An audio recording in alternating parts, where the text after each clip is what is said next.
अस्सलाम वालेकुम। बिस्मिल्लाहिर्रहमानिर्रहीम। आज का हमारा टॉपिक है जी small and large intestinal disease related to surgery. तो इसके अंदर हम जी सारी चीज़ों को डिटेल में डिस्कस करेंगे। एक चीज़ को सेपरेटली जो टॉपिक इसमें कवर करेंगे हम वो है जी bowel obstruction, small bowel neoplasm, Meckel's diverticulum, inflammatory bowel disease आ जाएगी, कोरेक्टर कैंसर आ जाएगा। इसमें यह है कि इन टॉपिक को सेपरेटली डिटेल वाइज डिस्कस करेंगे। सबसे पहले हम बात करें जी बावल ऑब्स्ट्रक्शन, जो आज का हमारा टॉपिक है, इसको डिटेल में डिस्कस करेंगे। तो बावल ऑब्स्ट्रक्शन बेसिकली में लार्ज एंड स्मॉल इंटेस्टाइन दोनों को हम कवर करेंगे। तो इंटेस्टाइनल ऑब्स्ट्रक्शन बेसिकली होती क्या है? इंटेस्टाइनल ऑब्स्ट्रक्शन जो होती है किसी किस्म की ब्लॉकेज की वजह से, इसमें नॉर्मली जो इंटेस्टाइनल कंटेंट से ट्रैवल करते हैं उसमें रिस्ट्रिक्शंस आ जाए। तो इसमें दो टाइप्स प्रोसेस में इंपेंडेंट जो फ्लो उसका जिसकी वजह से डिस्टर्ब होता है, उसमें दो चीज़ें आ जाएंगी, मैकेनिकली या फंक्शनली। तो इन दोनों को देखते हैं जी। तो इंटेस्टाइनल ऑब्स्ट्रक्शन के अंदर जो मैकेनिकल ऑब्स्ट्रक्शन होती है वो इंटरन्यूमरल ऑब्स्ट्रक्शन की वजह से होती है, जिसके अंदर म्यूरल ऑब्स्ट्रक्शन होती है। प्रेशर जो इंटेस्टाइनल वॉल्स है उसके ऊपर प्रेशर जनरेट होता है, जिसकी वजह से किसी किस्म की कोई ब्लॉकेज आ जाती है। तो एग्जांपल्स में इंटरसेप्शंस हो जाए, polypoid tumours, neoplasm, stenosis, structures, aeration, hernia, abscesses, ये सब चीज़ें इसके अंदर आ जाएंगी। इसको सबको हम डिटेल वाइज डिस्कस करेंगे इंटेस्टाइनल ऑब्स्ट्रक्शन के अंदर। तो उसके बाद जी जब बात करते हैं फंक्शनल ऑब्स्ट्रक्शन, उसमें क्या होगा जी, इंटेस्टाइनल मस्कुलर जो मस्कुलर लेयर्स है ना उसके अंदर प्रॉब्लम आ जाएगी। तो जो बाउल के साथ साथ उसमें एग्जांपल्स में मान लो अलोइडासिस आ गया, मस्कुलर डिस्ट्रॉफी आ जाएगी, एंडोक्राइन डिसऑर्डर्स आ जाएंगे, डायबिटीज मेलाइटिस, इसके अंदर न्यूरोलॉजिकल डिसऑर्डर्स की वजह से भी प्रॉब्लम आ सकती है। तो ये दोनों चीज़ें इसके अंदर इंटेस्टाइनल ऑब्स्ट्रक्शन क्या आ जाएंगी। एक जी मैकेनिकल ऑब्स्ट्रक्शन, दूसरी आ गई जी फंक्शनल ऑब्स्ट्रक्शन। इसमें जो इंपॉर्टेंट पॉइंट्स हैं वो हम डिस्कस कर चुके हैं। तो इसमें जो मैकेनिकल ऑब्स्ट्रक्शन है उसमें अगर जाए तो मैकेनिकल ऑब्स्ट्रक्शन में जो इंटरसेप्शन है ना, जो इसके अंदर इंटरसेप्शन की बात की है, इंटरसेप्शन बेसिकली होता है जो कि फॉर एग्जांपल मोस्ट कॉमनली ये देखा जाता है स्मॉल एंड लार्ज इंटेस्टाइन जहाँ पे कनेक्ट करती हैं। तो उसमें क्या होता है कि स्मॉल इंटेस्टाइन ज़्यादातर अबनॉर्मलिटी आ जाती है कि उस लार्ज इंटेस्टाइन के वॉल के इंटरनली एंट्री कर जाती है अबनॉर्मली। तो इसके अंदर ये देखा जा सकता है ट्यूमर्स की वजह से भी प्रॉब्लम आ सकती है, स्टेनोसिस हो सकता है, स्ट्रक्चर्स हो सकते हैं, किसी किस्म की वॉल डैमेज होगी, इन्फ्लेमेशन होगी, एडेशन हो सकता है, हर्निया जो हम पढ़ चुके हैं प्रीवियस लेक्चर्स के अंदर। तो इसी तरह जो फंक्शनल ऑब्स्ट्रक्शन के अंदर माइलोडाइसिस हो गया, माइलोडाइसिस होता है जी, ये बेसिकली एक अबनॉर्मल प्रोटीन होता है जो क्या करता है, अबनॉर्मलिटी की वजह से बिल्ड करता है टिश्यूज इंटरनल साइड पे, जिसकी वजह से इसकी शेप डैमेज हो जाती है। मस्कुलर डिस्ट्रॉफी, उसके बाद ही एंडोक्राइन जैसी चीज़ें, न्यूरोलॉजिकल डिसऑर्डर हो सकता है जो हम बात कर चुके थे लोअर ऑसोफेजियल स्फिंक्टर के अंदर, जो हम ऑसोफेगस और स्टमक के साथ कनेक्ट करता है, आपको याद होगा प्रीवियस लेक्चर में, वो भी न्यूरोलॉजिकल डिसऑर्डर था। आगे बात करें जी इंटेस्टाइनल ऑब्स्ट्रक्शन की, तो ये या तो कंप्लीट हो सकती है या पार्शियल हो सकती है, तो सिवियरिटी डिपेंड करती है ना इसके ऊपर। तो उसकी वजह से क्या होगा, तो रीजन्स होंगे ना, बावल इफेक्ट होंगे, उसमें ये भी होगा कि ल्यूमन डिग्री भी ऑक्लूटेड होगी, और साथ साथ ये भी देखा जाएगा कि वस्कुलर जो सप्लाई है ना बावल वॉल की, वो भी डिस्टर्ब हो जाएगी। तो उसके बाद बाकी जो चीज़ें देखी हैं, तो मोस्ट जो बावल ऑब्स्ट्रक्शन होती है ना स्मॉल इंटेस्टाइन में स्पेशली, तो एडेशन मोस्ट कॉमन है, उसके अंदर हर्निया हो सकती है, न्यूप्लाज्म, इसकी वजह से ऑब्स्ट्रक्शन मोस्ट कॉमनली देखी गई है। साथ साथ कासेस ये भी देखी गई है इंटरसेप्शन के आगे आके इमेज दिखा के एक्सप्लेन करूँगा, और पैरालिटिक आइलेस हो सकता है। इसके बाद 15% जो इंटेस्टाइनल ऑब्स्ट्रक्शन देखी गई हैं वो लार्ज बावल में देखी गई हैं, ज़्यादातर स्मॉल बावल में। अबाउट 15% जो ऑब्स्ट्रक्शन देखी गई हैं वो लार्ज बावल में देखी गई हैं, तो वो देखी गई है सिग्मॉइड कॉलन के लेवल पे। तो ये जी आ गई इमेज, आ गई हर्निएशन नज़र आ रही है नंबर 1 के अंदर, नंबर 2 के अंदर एडेशन नज़र आ रही है, इंटरकनेक्टेड अब नॉर्मल टिश्यूज़ की। तो इंटरसेप्शन ये देखें जी, ये इंसर्ट आपको नज़र आ रही है कि स्मॉल इंटेस्टाइन लार्ज इंटेस्टाइन की जो कनेक्शन है ना, उस पॉइंट पे ये अब नॉर्मली एंट्री हो गई है स्मॉल इंटेस्टाइन की लार्ज इंटेस्टाइन के अंदर। और ये देखिए जी नॉट आ गया किसी किस्म का वल्वलस, ये सारी अब नॉर्मलिटी जिसकी वजह से बाउल ऑब्स्ट्रक्शन हो सकती है। तो आगे जी मैकेनिकल काजेस के अंदर इंटेस्टाइनल जो ऑब्स्ट्रक्शन है, सबसे पहले adhesion, intussusception, volvulus, hernia and tumour. तो कोर्स ऑफ इवेंट अगर देखें और रिजल्ट्स देखें तो इसमें क्या होता है कि loop of intestine become adherent to area that heal slowly and scar affect abdominal surgery. तो इसमें ये देखा जाता है कि एडेशन जो होती है किकिंग इंटेस्टाइनल लूप्स होती है सर्जरी के बाद। इंटरसेप्शन की बात करें तो ये होता है कि स्लिप करता है बेसिकली एक पार्ट दूसरे पार्ट के अंदर। तो जैसे मैंने बताया स्मॉल इंटेस्टाइन स्लिप करके लार्ज इंटेस्टाइन के अंदर अब नॉर्मली एंटर कर जाती है। तो इसमें यह है कि इसका रिजल्ट देखा गया कि जो इंटेस्टाइनल ल्यूमन होती है ना वो नैरो हो जाती है। तो वल्वुलस की बात करें तो ये ट्विस्ट, आपने पीछे इमेज देखा होगा, ट्विस्ट हो जाती है। उसकी वजह से क्या होता है कि गैस और फ्लूइड जो होते हैं ना वो एक्यूमुलेट कर जाते हैं, ट्रैप कर जाते हैं उसके अंदर जहाँ पे ट्रिप करता है। हर्निया की वजह से आपको मैं बता चुका हूँ, प्रीवियसली डिस्कस किया हुआ है, वॉल डैमेज हो जाएंगी, ब्लड सर्कुलेशन डैमेज हो जाएगी इसकी वजह से, स्वेयर पेन वगैरह इसके काजेस के अंदर आ जाएंगे। साथ ट्यूमर की वजह से क्या होगा कि जी जो इंटेस्टाइन हो जाएगी ना वो एक्सटेंड कर जाएगी, या इंटेस्टाइनल ल्यूमन्स होंगे ना वो प्रेशर जनरेट होगा उसकी वजह से, ट्यूमर की वजह से वॉल के ऊपर। तो इंटेस्टाइनल ल्यूमन जो होगी पार्शली ऑब्स्ट्रक्ट कर जाएगी, इसके रिजल्ट्स के अंदर आएगा। तो mechanical causes with intestinal obstruction ये देखा जी हमने। तो आगे बात करते हैं जी स्मॉल बाउल ऑब्स्ट्रक्शन की। स्मॉल बाउल ऑब्स्ट्रक्शन की एपिडेमोलॉजी की बात करें तो मोस्ट फ्रीक्वेंटली एनकाउंटर्ड जो सर्जिकल डिसऑर्डर्स है ना वो ग्रेटर देन 75% है, जो पीछे बात कर चुके हैं कि मोर देन 75% हम स्मॉल बाउल्स में डिसऑर्डर्स देखते हैं और साथ साथ लार्ज बाउल में 15% तकरीबन। तो इसमें जो चीज़ें हम देखी जाती हैं वो होता है जी हर्नियाज, कॉलन डिजीज, इंटेस्टाइनल माल रोटेशंस और मिड कैट वल्वुलस। ये सारी चीज़ें पीछे मैं बता चुका हूँ इमेज के साथ। तो इसमें जो काजेज है उसमें ये कुछ काजेज आपको नजर आ जाएंगे, न्यूप्लाज्म हर्निया, एक्सटर्नल इंटरनल के अंदर आ जाएगा, कॉलन डिजीज आ जाएगा, वल्वुलस आ जाएगा, जो पीछे हम बात कर चुके हैं। उसके अलावा जो चीज़ें देखी जाती हैं foreign body, gallstone, diverticulum, haematoma और माइकल्स डायवर्टिकुलम, ये सारी चीज़ें इसके अंदर काजेज के अंदर आ जाएंगी। तो आगे देखें जी, उसमें ये है कि जी काजेज के अंदर जो डिवाइड करते हैं ना इसको 3 कैटेगरी में हम डिवाइड करते हैं। उन 3 कैटेगरी को डिवाइड करने के बाद हम देखते हैं उसके अंदर कौन कौन सी कैटेगरी आती है। तो एक्स्ट्रा न्यूमरल काजेज के अंदर हम बात करते हैं जी हर्निया, कार्सिनोमा और एब्सेसिस। तो इंट्रिंसिक अगर बावल वॉल की बात करें तो प्राइमरीली जो ट्यूमर की बात उसके अंदर इंक्लूड करेंगे, और इंट्राल्यूमिनल ऑब्स्ट्रक्शन की अगर बात करें तो उसके अंदर हम gall stones, foreign bodies, measures, ये सारी चीज़ें इसके अंदर ऐड हो जाएंगी। ये 3 कैटेगरी में इसको डिवाइड किया गया, उसमें उस कैटेगरी के मुताबिक उन चीज़ों को इसके अंदर एंटर किया गया, सुपरफिशियल, डीप या फॉरेन बॉडी टाइप। तो पैथोफिजियोलॉजी की तरफ जाएं तो पैथोफिजियोलॉजी के अंदर ऑब्स्ट्रक्शन जो होती है उसकी वजह से क्या होता है जी गैस या फ्लूइड अक्यूमुलेट कर जाते हैं इंटेस्टाइनल ल्यूमन के अंदर, जिसकी वजह से क्या होता है साइट ऑब्स्ट्रक्शन कर जाती है। तो इसके साथ साथ ये भी देखा गया कि बावल डिस्टेंस जो होता है ना इंट्रामस्कुलर प्रेशर जनरेट होता है, जिसकी वजह से ऑब्स्ट्रक्शन हो सकती है, या माइक्रोवास्कुलर परफ्यूजन की वजह से जो इंटेस्टाइनल इस्कीमिया हो सकता है, अल्टीमेटली निक्रोसिस की तरफ जा सकता है। तो प्रोग्रेशन के अंदर बात करें तो स्ट्रगुलेशन ज़रा क्विकली देखी गई है कम्प्लीटली बाउल ऑब्स्ट्रक्शन के अंदर और क्लोज लूप ऑब्स्ट्रक्शन के अंदर। तो जिसके अंदर जो सेगमेंट्स हैं इंटेस्टाइनल के ऑब्स्ट्रक्शन के प्रॉक्सिमल डिस्टल लेवल पे वो डिस्टर्ब होते हैं, उसकी एग्जांपल वल्वुलस है। तो ये देखें ये आपको इमेज नज़र आ रही है, इस इमेज के अंदर जो पीछे भी दिखा चुके हैं कि जो प्रॉब्लम्स है इसमें जो हर्निया देखें जी स्मॉल इंटेस्टाइन अगर इमेज के देखें तो पेरिटोनियम लेवल पर हर्निया आई है। तो हर्नियल सैग जो टेस्टिस के पास आ गई हैं। तो ये भी एक स्टेज है जिसकी वो इमेज के जरिए एक्सप्लेन किया गया है। आगे अगर बात करें जी जब बावल ऑब्स्ट्रक्शन की तो क्लिनिकल प्रेजेंटेशन के अंदर जो सिम्टम्स देखते हैं abdominal pain, nausea, vomiting, obstipation, तो उसके बाद ये देखा गया है कि continuous passage of flatus stool जो होता है 6 से 12 घंटे को बाद आता है। ये सारी चीज़ें इसके अंदर आ जाएंगी सिम्टम्स के अंदर। साइंस की अगर बात करें तो एब्डोमिनल डिस्टेंशन आएगी, ट्रैकीकार्डिया आएगा, फीवर आएगा, एसिडोसिस आ जाएगा, ये सारी चीज़ें इसके अंदर ल्यूकोसाइटोसिस आ जाएगा, ये सारी चीज़ें इसके अंदर साइंस के अंदर आएंगी।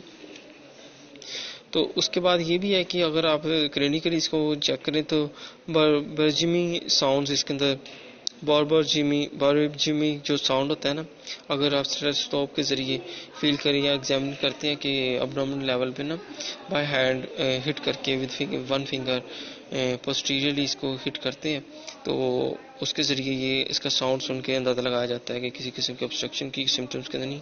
ये क्लिनिकली फाइंडिंग के अंदर यूज़ करते हैं इस प्रोसीजर को। तो इसमें यह है कि साथ साथ स्मॉल बाउल ऑब्स्ट्रक्शन के अंदर अगर डायग्नोसिस की तरफ जाएं तो एवल्यूशन जो होगी ना फोकस करेंगे जिसके ऊपर, वो बात करेंगे जी डिस्टिंग्विशिंग करेंगे हम इसको मैकेनिकल ऑब्स्ट्रक्शन को आइलेस से, तो डिटरमाइन करेंगे ऑटोलॉजी ऑब्स्ट्रक्शन की, और साथ साथ डिस्क्राइब करेंगे पार्शियली या कंप्लीट ऑब्स्ट्रक्शन। ये सारी चीज़ें इसके अंदर देखी जाएंगी। साथ साथ हम ये भी देखेंगे कि स्ट्रैकुलेटिंग ऑब्स्ट्रक्शन तो नहीं है किसी किस्म की, या किस लेवल पे किस साइड पे ऑब्स्ट्रक्शन है। तो उसके बाद ये डायग्नोसिस के अंदर हम जाएँ तो केयरफुली सबसे पहले हम हिस्ट्री लेंगे, प्रायरी जो एब्डोमिनल ऑपरेशंस है ना उसके ऊपर बात करेंगे। तो इंट्रा एब्डोमिनल कैंसर तो नहीं, इन्फ्लेमेशन बाउल डिजीज़ तो नहीं है, इसको पहले कोई प्रॉब्लम तो नहीं रही। उसके बाद एग्जामिन करेंगे उसका मेटिकुलस सच हड्डियाँ वगैरह देखेंगे, स्टूल देखेंगे कब आता है, कितनी देर बाद आता है, किसी किस्म की ब्लड प्रॉब्लम तो नहीं है, ब्लड की कोई किसी किस्म की सिम्टम्स देखेंगे कि ब्लॉकेज वगैरह, इंटेस्टाइनल स्ट्रैकुलेशन देखेंगे, सजेस्टिव करेंगे जिसकी तरफ वो हमें स्टिमुलेट करेगी, यानी कि जिसकी वजह से हम डिटेक्ट कर सकते हैं। तो लार्ज बाउल जो ऑब्स्ट्रक्शन है जो उसकी पैथोफिजियोलॉजी की तरफ जाए तो उसमें क्या होता है जी कि स्मॉल बाउल ऑब्स्ट्रक्शन के अंदर क्या देखा गया, लार्ज बाउल जो ऑब्स्ट्रक्शन है रिजल्ट करता है एक्यूमुलेशन इंटेस्टाइनल जो कंटेंट्स होते हैं जिसके अंदर फ्लूइड गैस होता है, वो प्रोक्सिमल लेवल पर ऑब्स्ट्रक्शन देखी गई है। साथ साथ जो ऑब्स्ट्रक्शन होती है ना लार्ज बाउल की, वो लीड करती है स्फीयर डिस्टेंशन की तरफ, जिसकी वजह से परफोरेशन और गैस फ्लूइड वगैरह बैक थ्रू हो जाते हैं आइलेल वाल्व के थ्रू। तो लार्ज जो बाउल ऑब्स्ट्रक्शन है वो कंप्लीट अनड्रामेटिक जो उसकी ब्लड सप्लाई है ना वो डिस्टर्ब हो जाती है, सप्लाई कॉलन इज नॉट, यानी कि कॉलन लेवल के अलावा बाकी डिस्टर्ब होती है, कॉलन लेवल पर डिस्टर्ब नहीं होती। साथ साथ पैथोफिजियोलॉजी के अंदर अगर लार्ज बाउल पे देखें तो ब्लड सप्लाई में भी कट ऑफ हो जाती है और उसकी वजह से निक्रोसिस के लेवल तक कंडीशन पहुंच सकती है। तो ये लाइफ थ्रेटनिंग भी हो सकता है, डिहाइड्रेशन हो सकती है स्लोली। तो डिहाइड्रेशन की वजह से कॉलन अब्जॉर्ब जो फ्लूइड है वो प्रॉपर्ली फ्लूइड अब्जॉर्ब नहीं करेगा, डिहाइड्रेशन हो जाएगी। तो लार्ज बाउल में अगर क्लिनिकल मैनिफेस्टेशन देखें तो लार्ज बाउल जो ऑब्स्ट्रक्शन डिफरेंट क्लिनिकली जो देखा गया है स्मॉल बाउल ऑब्स्ट्रक्शन जो सिम्टम्स के साथ थोड़ा थोड़ा मिलता है, लेकिन ये के साथ साथ ये भी देखा गया कि ऑब्स्ट्रक्शन में सिग्मॉइड कॉलन और रेक्टम के करीब कॉन्स्टिपेशन मोस्ट कॉमन है, जिसमें यह है कि लूप्स ऑफ लार्ज बावल जो विजिबली अगर आप डायग्नोसिस की तरफ जाएंगे, इमेजिंग की तरफ, रेडियोलॉजी की तरफ, तो आपको विजिबली नज़र आएंगे। तो उसमें यह है कि फेशियल वॉमिटिंग भी होती है और जो शॉक में भी ऑब्जर्व किए गए हैं। तो स्मॉल बाउल ऑब्स्ट्रक्शन में जो एक्सरे सीरीज की जाती है ऑब्स्ट्रक्शन के लिए यूजुअली और रेडियोग्राफिकली एग्जामिनेशन के लिए, तो अब्डोमिनल सीरीज जो कंसिस्ट करती है उसमें स्पाइन अब्डोमिनल एक्सरे करते हैं, अपराइट अब्डोमिनल एक्सरे करते हैं, अपराइट चेस्ट एक्सरे करते हैं। तो उसके साथ साथ ये भी देखा गया है कि जो फाइंडिंग मोर स्पेसिफिक है ना स्मॉल बाउल ऑब्स्ट्रक्शन के लिए, वो डायलेटेड स्मॉल बाउल लूप होती है जो greater than 3 centimetre in diameter होती है। एयर नज़र आएगी आपको, यानी कि एयर कॉलन के लेवल पे नज़र आएगी, प्रॉक्सिमल ऑब्स्ट्रक्शन नज़र आएगी, वो मे बी फॉल्स नेगेटिव हो। साथ साथ ये भी देखा गया है कि जो बाउल ल्यूमर है ना वो फिल्ड अप होगा फ्लूइड गैस से। तो उसमें ये है कि फ्लूइड भी हो सकता है या गैस भी हो सकती है या एक चीज़ भी हो सकती है। साथ साथ असेसमेंट करें, अगर डायग्नोसिस फाइंडिंग की तरफ जाएं तो ये एक इमेज है जिसके अंदर दिखाया जा रहा है, ये आपको फ्लूइड भी नज़र आ रहा है, साथ साथ गैसेस भी नज़र आ रही हैं। तो ये सिम्टम्स जो एक्सरे स्टडी करते हैं एब्डोमिनल एक्सरे के अंदर, एक्सट्रीमिसोलॉजी टास्क में लेक्चर की रिकॉर्डिंग के अंदर कॉल आ गई, इसमें यह है कि जो असेसमेंट डायग्नोसिस फाइंडिंग है ना उसके अंदर एक्सरे के अंदर जो चीज़ें हम देखेंगे तो फ्लैट अपराइट देखें, अगर डिस्टेंशन कॉलन नज़र आ रही है आपको इस इमेज के अंदर, और ये साथ साथ ये कि कॉन्ट्राइंडिकेटेड यानी कि बेरियम स्टडीज़ भी की जा सकती हैं इसके साथ। तो प्लेन एक्सरे के अंदर अगर देखें तो ये आपको नज़र आ रही हैं एयर फील्ड और लार्ज इंटेस्टाइन के अंदर, स्मॉल इंटेस्टाइन के अंदर क्लियरली देखा जा सकता है।